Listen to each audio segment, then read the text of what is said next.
Muy buenas tardes, amigas y amigos de BioBio TV. Estamos en una nueva edición de Cero a la Izquierda para comentar la agenda política semanal con Lucas Cifuentes, sociólogo de Izquierda Libertaria, con Ricardo Camargo, abogado académico de la Universidad de Chile, también de Movimiento Autonomista, y con nuestra invitada del día de hoy, Pamela Giles, periodista, frente amplista, militante del Partido Humanista y de la Vicepresidencia de Niñas y Mujeres. ¿Cómo estás, Pamela?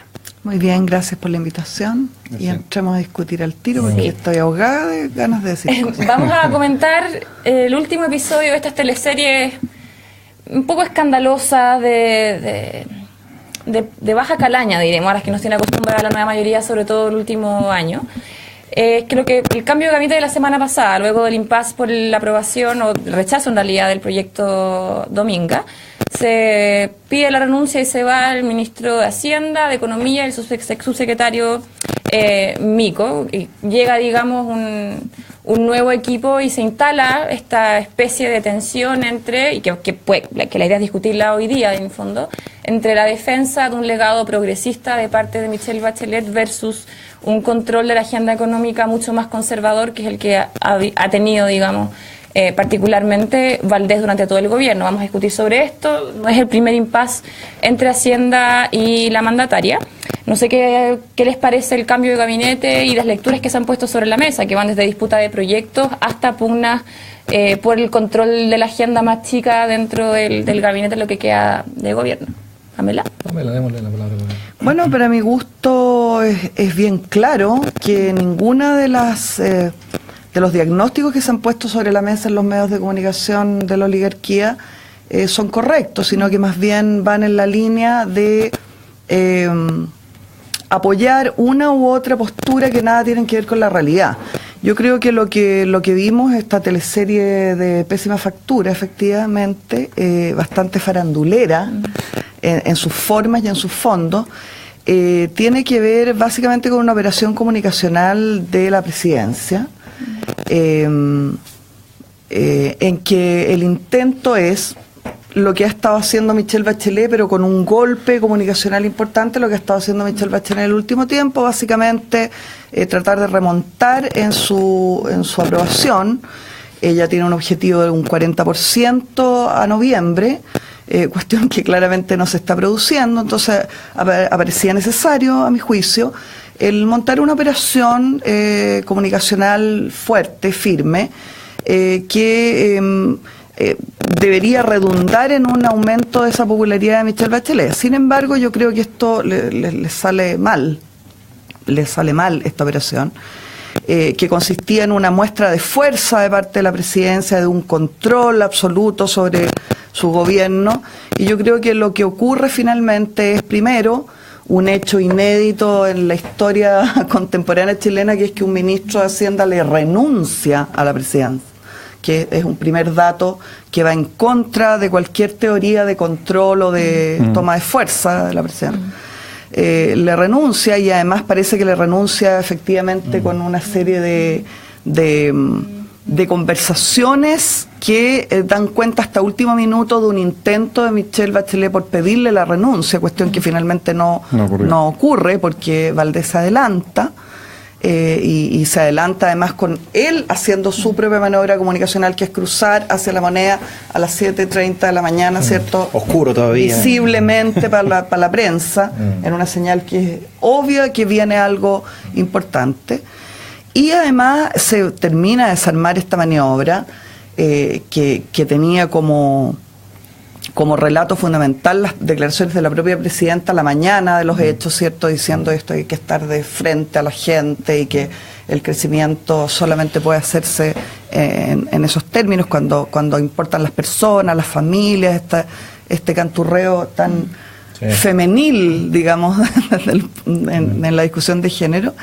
Y esto tiene como corolario el nombramiento de probablemente el equipo económico más neoliberal posible, o sea, el regalón de los empresarios, que es Rodríguez Grossi, un señor que dinamitó glaciares hace poco tiempo atrás, que trató de terroristas, ecoterroristas a los defensores de la sustentabilidad, ¿cierto? Y Eizaguirre, que fue el ministro de Hacienda de Lagos en el periodo más neoliberal yo diría, de los últimos 20 años.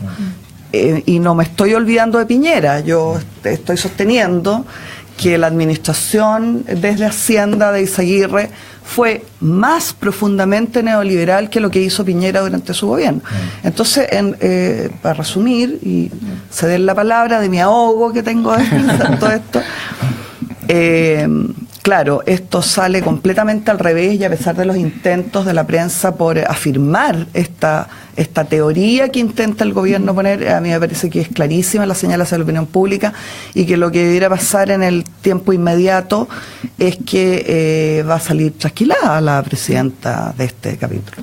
Yo, de todas maneras, fíjate que yo comparto gran parte de tu análisis, Pamela, y se grafica en una cuestión que uno a esta altura resulta evidente para todas las personas, ¿no? Que esta suerte de independencia que tiende a tener o a mostrar la presidenta de sus ministros de Hacienda en particular y de su equipo económico cae en evidencia cuando finalmente uno se da cuenta o constatamos, ¿no?, de que todo el equipo económico de cualquier gobierno, en particular de los gobiernos chilenos que son presidencialistas, dependen directamente de la confianza política de la presidenta, y por tanto es complejo seguir sosteniendo, como lo hace no solamente la presidenta Bachelet, sino muchos de los presidentes de la antigua Concertación, que ellos van a, como alguien lo decía por ahí en Facebook, ellos van a hacer todo lo posible para que los ministros de Hacienda en particular se alineen con las reformas, comillas, políticas del gobierno. Cuando finalmente a la presidenta o al presidente que sea uno, lo mínimo que le puede pedir y exigir es que sea coherente y nombre ministro de Hacienda que estén en la línea política de sus grandes prioridades. Esa es la política que finalmente uno reclama, y no estos despropósitos que finalmente... ¿Y tú crees que estos no están en la línea política de su...? Es que yo subrayo el último punto y dejo en el debate. Yo lo que creo es que acá hay complejidades, en el sentido de que no nos olvidemos del viejo concepto que yo sigo reivindicando del Partido del Orden, que es un partido que va más allá de los domicilios tradicionales de la Concertación y de la nueva mayoría. O sea, hay un cierto establishment muy coludido con el empresariado, que está, sin lugar a duda, en el PPD, en el PS, y también eso ocurre en el gobierno, en las distintas reparticiones del gobierno. Y yo creo que lo que ocurre acá también es una pasada de cuenta de la vieja guardia concertacionista a este equipo que tenía hoy día económico Michelle Bachelet, que finalmente tampoco da el ancho de defender un proyecto icónico para la clase empresarial, que era el proyecto Dominga, ¿no? Ese proyecto se cae, efectivamente, en sede administrativa, no en sede judicial, se cae a costo muy alto para el empresariado, que veía en ese proyecto un proyecto icónico para para el tipo de desarrollo económico que ellos están impulsando. Entonces, yo creo que ahí también hay una pasada de cuenta, no sé de qué dimensión, porque lo que yo tengo claro, aquí dejo el punto, es que el ministro Valdés y todo el equipo económico, Césped incluido, cuando renuncian, ellos saben perfectamente que renuncian a un gobierno que le queda muy poco tiempo, que finalmente el futuro económico y laboral, porque hay que hablar en esos términos de ellos mismos como profesionales, no está en el gobierno de la nueva mayoría y probablemente en los gobiernos que vengan, porque viene en su perspectiva Piñera, sino en el mundo empresarial donde ellos pertenecen. Entonces estamos hablando también de implicaciones de poder más complejas que no son tan evidentes para nosotros, ¿no? Sí. Yo creo que es súper difícil, establecer el juicio, y a propósito del debate que se ha planteado estas semanas de las dos almas de la Concertación, yo creo que, o de la nueva mayoría, yo creo que nunca logró cuajar el alma progresista que intentó montar o dibujar la nueva mayoría como proyecto. Primero porque al poco tranco, digamos, la mayoría de los presidentes de partido se desentendieron de la nueva mayoría como proyecto político y le pusieron la lápida exclusivamente como un acuerdo programático electoral para este periodo de gobierno. Y en segundo lugar, porque todas las propuestas de reforma terminaron siendo una malla de que no tocó ninguno de los pilares fundamentales de este modelo. Por lo tanto, establecer de que el equipo económico, en este caso particular el ministro de Hacienda, que además llega después de otro simulacro, que es el simulacro cuando se cambia, el primer cambio del equipo político de Michelle Bachelet, cuando se va a Arenas. Cuando se va a Arenas, digamos, cuando se va a Piñera y Lillo, que representaban comunicacionalmente a esta ala progresista, pero en realidad se van porque caen a partir de las investigaciones de los casos de corrupción política, en el fondo no. Pero era un montaje que tenía, digamos, esa lectura de que se va el equipo político reformista, entra el equipo político conservador y ahora se retira molesto nuevamente el equipo político conservador. Yo creo que eso es más allá de los énfasis comunicacionales que puedan haber tenido esos actores, nunca ha sido inconsistente con el proyecto de la nueva mayoría la defensa acérrima que han tenido estos personajes de los pilares económicos del modelo, digamos. No hubo capacidad ni liderazgo del Ejecutivo para hacer una reforma tributaria real, no hubo capacidad para frenar la cocina que vino después, no ha existido voluntad política para llevar a cabo reformas profundas en materia educacional, y es muy sintomático lo que pasó con el Mineduc todo este tiempo. El Mineduc ha sido un actor sin voz, un actor que no ha sido capaz de entregar propuestas concretas, que cambia su agenda toda la semana, que dice escuchar a la ciudadanía, pero que finalmente escucha lo que se resuelve en los pasillos del Congreso y termina mandando siempre Hacienda en todas las reformas. Y eso lo fregó Izaguirre, ¿cierto? Exactamente. Eso, o sea, Izaguirre fue tuvo la tarea, digamos, desde el punto de vista de la inteligencia, de hacer exactamente lo que tú describes. Claro, o sea, transformar el Mineduc en una inexistencia. Claro, en ese sentido, cuando desde la derecha dicen que Izaguirre fue un ministro Sexpress fracasado, están equivocados, porque hizo lo que tenía que hacer, que era desarticular lo que estaba pasando ahí. Ahora, yo creo que efectivamente acá hay lo que ocurrió tiene no distintas lecturas, pero distintas capas, porque por un lado, claro, ya parece como chiste viejo esto de que sale, no sé, pues sale Mico o sale Valdés y entra Rodríguez Grossi, o sea, que además le importa tan poco todo, que al día siguiente además, o ayer creo que en la mañana, en Estado Nacional o algunos otros programas, dice, bueno, este proyecto no está muerto, ¿por qué no habría que revisarlo? Digamos, o sea, divertido, o sea, ser reenviados y que se corrigen. Claro, o sea, te sacan a un equipo porque discuten la decisión que tomó un equipo que es claramente presidencial, entra otro y dice, bueno, en realidad yo quiero que el proyecto vuelva a estar en carpeta, digamos, ya. Es una cuestión patética a esta altura, pero y vamos a la aprobación de Dominga. Sin duda, sin duda. Y en ese sentido, o sea, ahí también hay una cuestión. A mí también, o sea, a ver, es evidente lo que tú decías, Ricardo, como el poder de los ministros de Hacienda, que son una suerte de presidencia 2.0 o 0.1, no sé, pero también, o sea, son parte de un equipo, de un proyecto político, o sea, yo tampoco me gusta caer en eso como claro, Bachelet se enfrentó a Hacienda, digamos, es su gobierno, digamos, entonces también ahí como yo pongo ahí ciertos paños fríos sin tener ningún, o sea, no conozco a la señora presidenta, digamos, pero, o sea, las decisiones de gobierno son de gobierno, y sobre todo en un régimen como el de Chile, digamos, son sobre todo presidenciales. Pero lo que no es menor, en todo caso, o sea, es el rechazo al proyecto inicial. Sí. Porque igual o sea, con todo lo que pasó después, como que pasó sin pena ni gloria una decisión de que, no obstante, como dices tú, Pamela, seguramente van a insistir y capaz que terminen ganando, pero por lo menos hay un proceso de movilización social, o sea, no es baladí, digamos, que se caiga, al menos en una etapa inicial, un proyecto que, como decís tú, es icónico, digamos. Pero ¿sabes qué? Yo creo que ahí siempre está la comparación, estamos en Juego de Tronos o House of Cards. Yo creo que por muchos esfuerzos comunicacionales que se hagan para que la política chilena, sobre todo la de la concertación, se parezca a Game of Thrones, como disputa de proyectos, en el fondo es una versión bien rasca de lo que vemos en House of Cards y otras parodias similares. Una discusión muy parecida tuvimos cuando se produce el quiebre con la democracia cristiana, donde ellos reafirman o plantean de que esta aventura presidencial y lista parlamentaria por fuera de quienes apoyaban a Alejandro Guiller tenía que ver con volver a las bases, con poder recomponer su electorado y recomponer la identidad demócrata cristiana que se había diluido en este terriblemente izquierdista gobierno de Michelle Bachelet. Y resulta que vemos que finalmente la lista parlamentaria se termina conformando con cualquiera, en el fondo muy distante de lo que uno podría leer históricamente con el proyecto de la democracia cristiana, en base al único criterio que hoy día pesa, que es la mantención de ciertas cuotas de poder en la administración del Estado, y punto. Y la pregunta ahí, entonces, si no estamos viendo el despliegue y el desarrollo de una política real, es decir, disputa de proyectos, y tensiones efectivas dentro de las coaliciones que hoy día están gobernando. Yo creo que la única que tiene un proyecto político claro en la lógica binominal es Chile Vamos, digamos, y hay un proyecto consistente y que los permite rearmarse rápidamente después de la crisis de los casos de corrupción.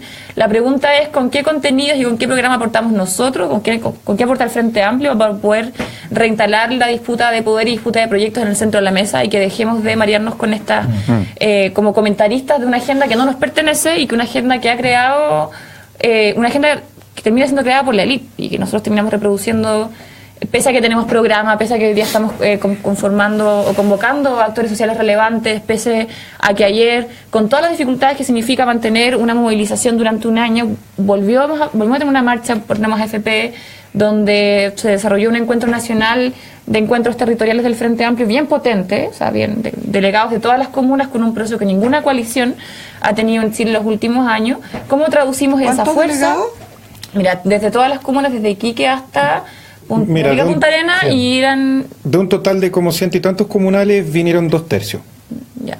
Asumiendo comunales desde Arica a Punta Arena, o sea, con las dificultades de traslado y todo. Y con delegados paritarios. Entonces, claro, hay una fuerza que por supuesto que le queda mucho tramo por recorrer, pero que está constituyéndose y que todavía no somos capaces de poner en la agenda pública, ok, estos son los conflictos, este es el debate del Chile actual. Ahora, un breve comentario. Hay algo interesante en este tema de la famosa agenda, porque igual yo creo que a las finales, digamos, si vemos el modelo, no está aquí Alberto para citarlo, pero el modelo chileno aguanta dominga y no dominga.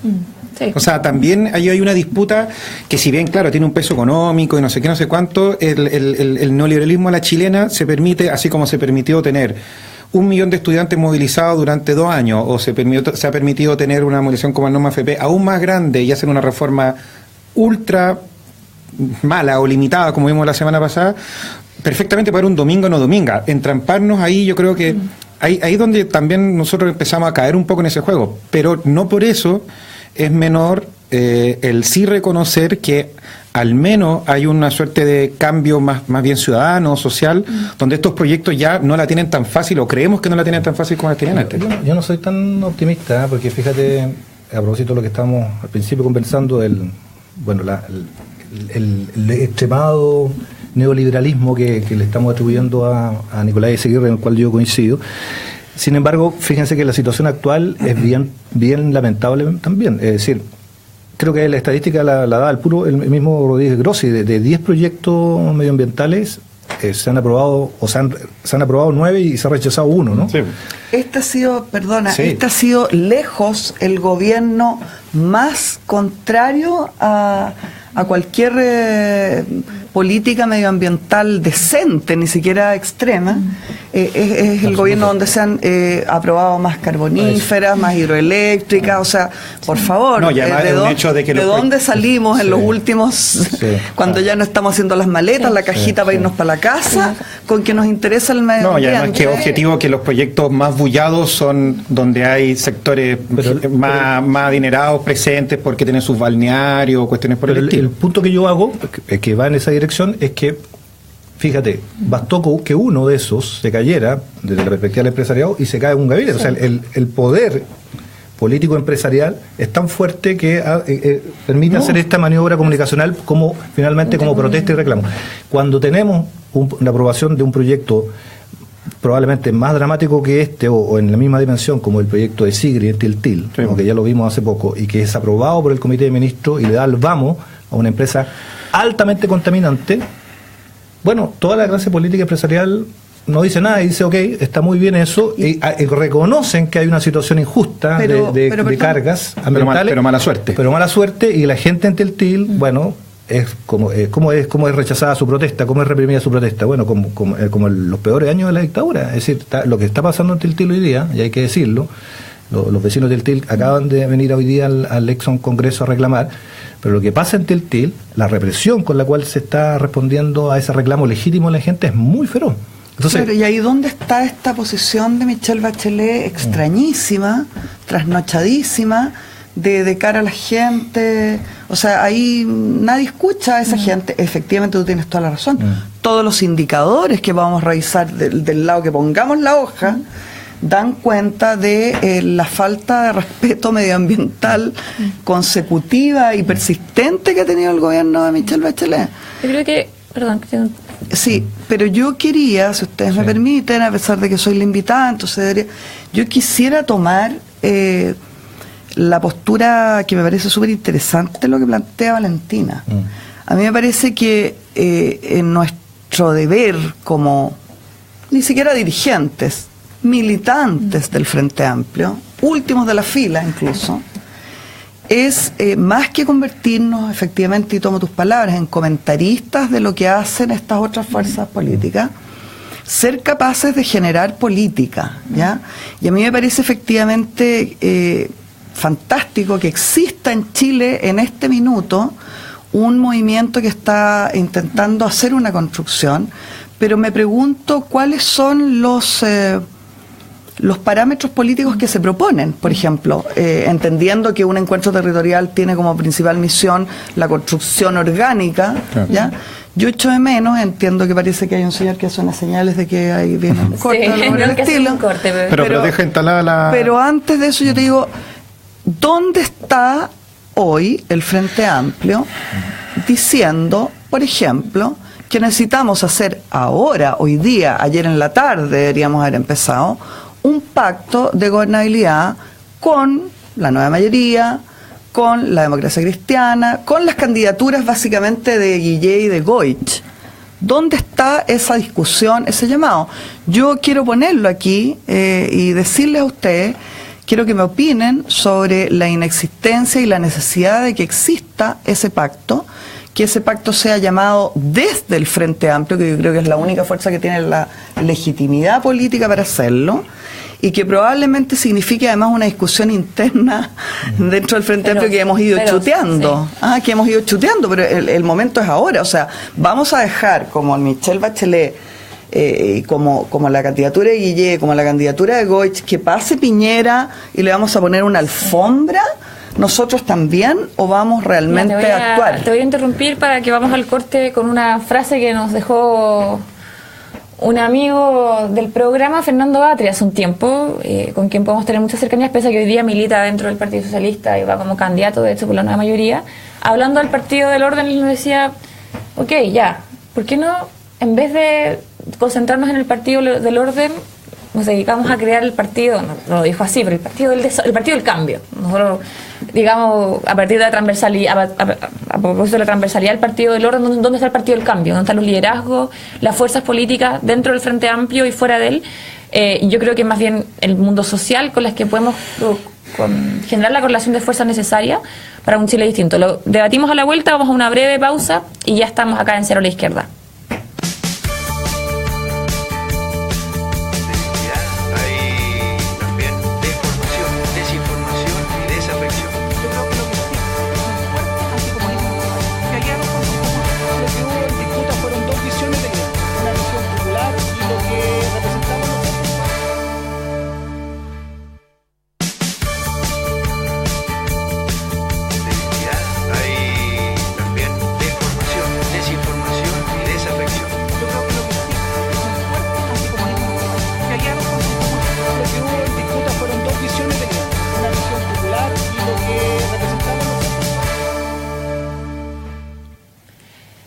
¿En base a qué criterios nosotros hoy día debatimos proyecto político en Chile? A partir de las telenovelas, operaciones comunicacionales y esfuerzos por remontar en las encuestas que vemos de los actores tradicionales, sobre todo en año electoral, debatimos en Cero a la Izquierda con Lucas Cifuentes, Ricardo Camargo, Pamela Giles y Valentín Olivares, que les habla, sobre las tensiones para poder refundar y cambiar nuestro país.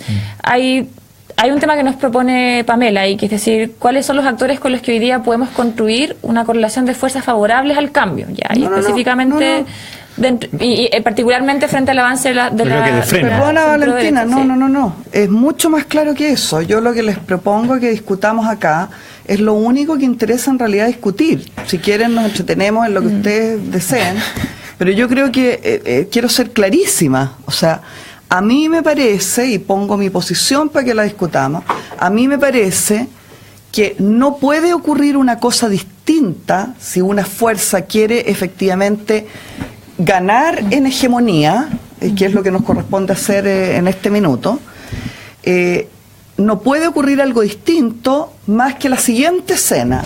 Beatriz Sánchez hace una conferencia de prensa, espero que Beatriz Sánchez y no la mesa cuestionada, rarísima y desconocida, ¿ya? Beatriz Sánchez hace una conferencia de prensa y invita a los señores Guillier y a la señora Goich a construir un acuerdo de gobernabilidad que no es simplemente yo voy a votar por ti, tú vas a votar por mí si yo paso a la segunda vuelta, pero que contiene, por supuesto, eso, que es de primera importancia, y generan en una discusión interna en cada uno de sus conglomerados y entre ellos una posibilidad distinta a que gane Piñera. Hoy día seguir perdiendo el tiempo, no existe posibilidad de que no gane Piñera si no se produce ese acuerdo. No hay otra posibilidad. Entonces, es hoy el momento de la decisión, no es cuando el Frente Amplio en 200 años más haga una discusión interna que la ha ido chuteando en aras probablemente para algunos de ver qué es lo que pasa con la parlamentaria, ¿cierto? Es hoy cuando se tiene que producir ese yo quería plantear algo que estaba con la lengua hace rato, perdón. ¿Qué es en base a qué criterios hoy día se producen esos acuerdos? Yo creo que uno las alianzas no las define de manera priorística, con este sí, con este no, y con o sea, uno lo define en base a proyectos.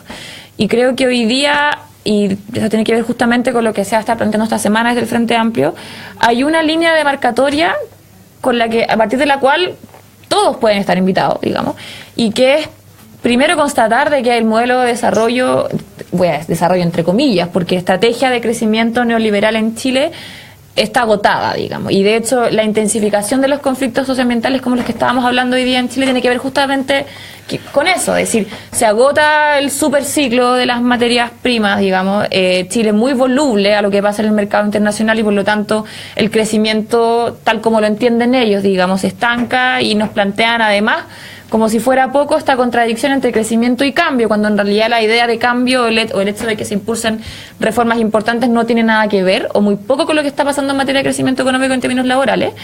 Y ante eso yo creo que es importante que el resto de actores tome posición. Yo creo que nosotros tenemos una propuesta interesante, importante, de hacer un giro radical en el modelo que tenemos hoy día en Chile, que no produce desarrollo, sino que produce crecimiento y solo para algunos. Y el problema que tenemos respecto a los actores que tú mencionas es que más allá de lo que pueda decir o declarar Guillier o Goy, Comeo o cualquier candidato con el que nosotros debiéramos estar dialogando hoy día, es que al final del momento en los que hubo en materia económica no hay diferencia, y tú mismo lo dijiste hace un rato, entre una Izaguirre, un Valdés y lo que pueda hacer un ministro de Hacienda o Economía de Sebastián Piñera. Entonces yo creo que en materia sobre todo de reforma o de agenda política, la mal llamada agenda valórica, podemos debatir y tener un espacio súper amplio para poder construir ese pacto. Pero creo que lo más importante hoy día es poner sobre la mesa, cuál es la estrategia global para el país que queremos. Y ahí hay una línea marcatoria entre el camino neoliberal y el camino refundacional, digamos, un camino post-neoliberal. Pero mira, yo recojo la invitación al debate que hace Pamela, y que muy franca y directamente lo expone, como yo creo que le hace falta al Frente Amplio y a la política en general exponer las cosas. Y yo al menos contesto de la siguiente manera. Fíjate que yo tengo la siguiente perspectiva, Pamela. Yo creo que la razón por la cual estamos a puerta, aunque en realidad hay que dar la disputa todavía y nada está decidido, pero según las encuestas, si uno le cree a la encuesta, estamos a puerta de tener un nuevo gobierno de Piñera, es porque no se ha construido una alternativa política como el Frente Amplio. ¿Te fijas? Porque el Frente Amplio lleva 5 o 6 o 7 o 8 meses, dependiendo el periodo que uno quiera poner como inicio, recién construyéndose. Y eso es una responsabilidad de todos los actores políticos que están en esta posición de la vereda, digamos, si tú quieres, ¿no? Actores políticos que de alguna manera estuvieron subsumidos por la égida de la nueva mayoría o de la concentración antes, y ahí agotaron su energía durante mucho tiempo, y otros, y que siguen estando, ¿no? Yo me estoy refiriendo en particular al Partido Comunista de Chile, que hace su apuesta en la nueva mayoría desde hace un tiempo, y varios más que muchos de los cuales vivieron en el margen de la política también, o sea, fueron y son, o han sido más bien, marginales, y ahí me incluyo incluso en la autocrítica. Entonces, si ese es el balance y ese es el diagnóstico, la gran tarea, creo yo, hoy día es construir fuerza política nueva, alternativa, o sea, Frente Amplio. Y ahí yo tomo una frase que lo levantaron los cabros el 2011, los cabros, yo creo con mucha sabiduría, y lo siguen levantando. Yo se lo escuché en primer lugar a Pancho Figueroa, para citar a la fuente, digamos, ¿no? Pero después se lo he escuchado a muchos más, entre ellos Gabriel Boric. Ellos dicen, hay que sumar, es cierto, pero sin ser sumado. Y eso tiene un sentido, porque lo peor que puede hacer el Frente Amplio también es diluir su identidad estratégica en una, comilla, temor, viene la derecha, unámonos todos, y finalmente si unámonos todos, porque somos una fuerza minoritaria todavía, marginal, va a implicar subsumirse en una nueva égida, que es la égida de la concertación, creo yo, así lo veo, de la nueva mayoría. Para ser franco, para hablar directamente de las cosas. Ahora, eso no quita... confianza, compañero. Tengo mucha confianza, pero veo la realidad durante los últimos 27 años. Pero yo, sin embargo, creo que el desafío el desafío de hoy día es levantar la alternativa al Frente Amplio de manera autónoma, sin que eso implique, yo en eso sí concedo el punto, sin que eso implique llegar a acuerdos programáticos cuando haya que llegar. O sea, la segunda vuelta necesariamente va a tener que discutirse en función de acuerdos programáticos o no, o de posibilidad de acuerdos programáticos. Y ahí el Frente Amplio seguramente va a tener que dar una disputa seria, creo yo, de alto nivel, de poner las cosas en una mirada seria y no simplemente... Por favor, vamos, perdona, pero por favor cítame una experiencia política en que esa decisión de la segunda vuelta se dé sobre la base de acuerdos programáticos en los últimos... Pero es que... durante toda la fase democrática en Chile. Eso no ocurre así. Eso no ocurre así. Por lo mismo es peligroso. En política eso no es así. Pero por ejemplo... No ha ocurrido, yo estoy de acuerdo. No, pero por ejemplo, acordémonos cuando el primer gobierno de Bachelet, cuando fueron el PC, el Podemos llamó a votar por Bachelet en segunda vuelta, sí. Eran 5 puntos, si no mal no recuerdo. Entre ellos estaba Pascual Lama, justamente a propósito de Barrick Gold. Que se los pasaron por todo lo que es por la... Es que ahí está es que ahí es donde... O sea, yo entiendo y estoy de acuerdo con que el Frente Amplio no puede quitarle el poto a la jeringa, digamos.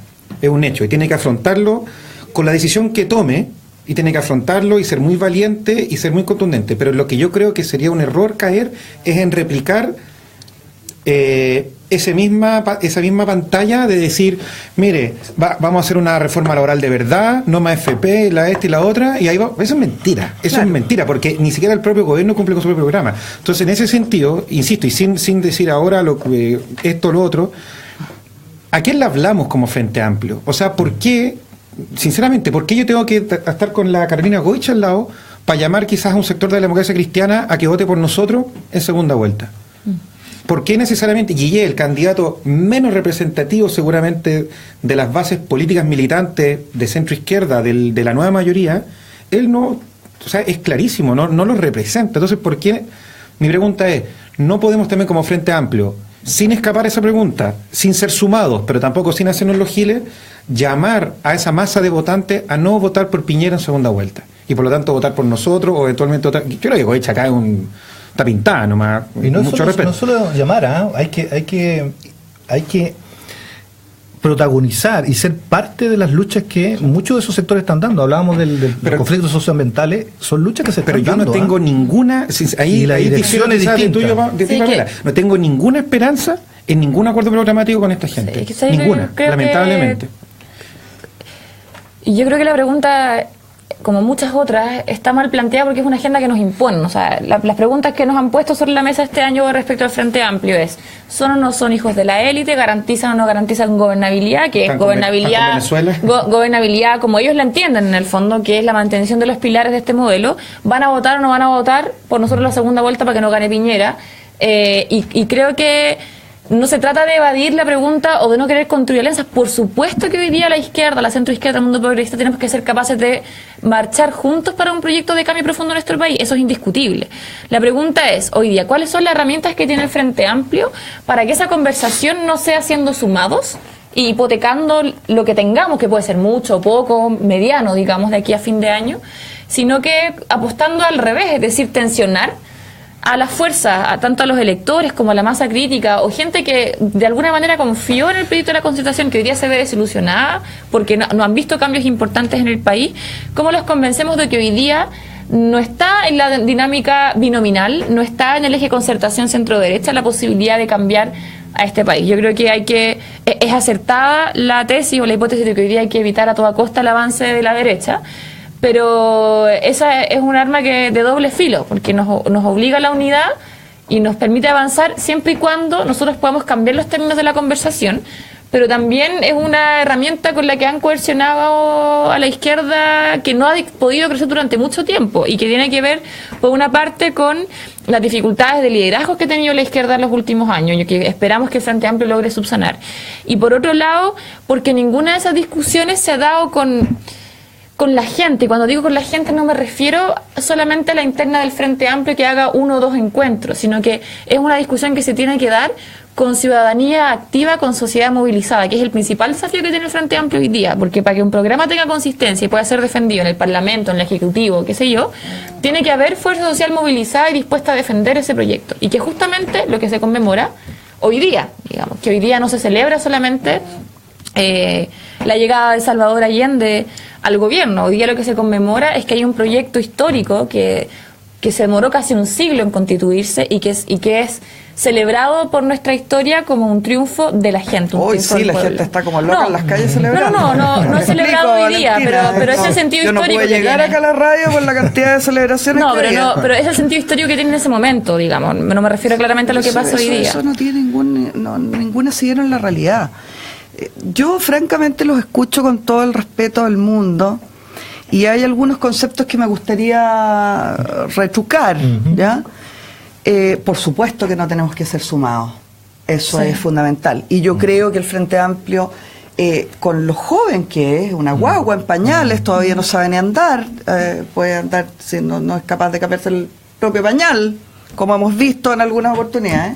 Sin embargo, yo tengo confianza en que es una fuerza que tiene la raigambre, que tiene justamente la frescura en política, como para no ser muy fácilmente cooptado. Claro. Primera cosa. Segundo lugar, justamente lo que no hay que hacer y lo que yo no propongo hacer, ¿ya?, es llegar al momento de la elección, que es efectivamente esa la trampa que nos han puesto una y otra vez. Llegar al momento de la elección y con el resultado de la elección en la mano, con una inminencia política, generar este debate. Sí, a mí me parece que ahora es el momento y que esa experiencia no se ha dado en la historia reciente del país, ¿ya? La experiencia de intentar justamente desde el sector más radicalizado, ¿ya?, intentar y hegemonizar la política en los hechos, proponiendo nosotros, Frente Amplio, un pacto de gobernabilidad. Eso no significa que vamos a hacer la alianza, que es el temor que tú tienes, ¿ya? La alianza se hará en tanto la discusión y la movilización que se genere a partir de ese hecho político imaginario, que solo reina en mi fantasía hasta el minuto. Entonces, ¿sí? Sí. No, tenemos que cerrar, pero creo que con... Vamos a tener que invitarte de nuevo. No la última palabra, yo creo que la última palabra representa un poco lo que nosotros estábamos planteando. Yo creo que hoy día, ¿cómo lo hacemos nosotros para hacernos cargo de esa discusión en los tiempos que nosotros establezcamos? Primero. Segundo, ¿cómo hacemos que esa discusión no sea solamente una invitación formal a cierto liderazgo, sino que sea una tensión real entre proyectos y lo segundo? Hay algo muy importante que no me gustaría quedar sin decir. ¿Sí? Tú cuando hegemonizas en la práctica, en la acción política, Rosa Luxemburgo, primero la acción, ¿cierto? Tú cuando generas un hecho hegemónico en política, te queda por ver lo que te responden los otros, ¿ya? Y a mí me parece que sería interesantísimo, frente a una situación de ese tipo, ver qué responden hoy día la nueva mayoría en la situación que está, que la analizábamos al comienzo, una posición bien desmedrada. Sí. Alewi, que era el gran constructor de este proyecto, ya no sabe qué hacer, anda con... Pero parte de la hegemonía, Pamela, tú también lo sabes bien, es preocuparse de la constitución de la fuerza propia. Y yo creo que estamos en esa etapa. Evidentemente eso no se hace de manera aislada. Yo en eso concuerdo contigo. Que a veces hay que ser usado y hay que entremezclarse con el escenario político actual. Pero fíjate que lo que estamos hablando hoy día... los soviets no se construyen encerrados en Sí, pero estamos hablando de una disputa electoral. Y en la disputa electoral necesariamente tú tienes que diferenciarte de tus adversarios o a otras alternativas, si no partes perdiendo. Y el Frente Amplio, creo yo, está en esa disputa. Bueno, vamos a dejar hasta acá por hoy. ¿Sí? Nos despedimos. Estamos la próxima semana nuevamente a las 6 de la tarde aquí en Bio Bio TV, Cero a la Izquierda. Que estén bien. Chao. Chao, gracias.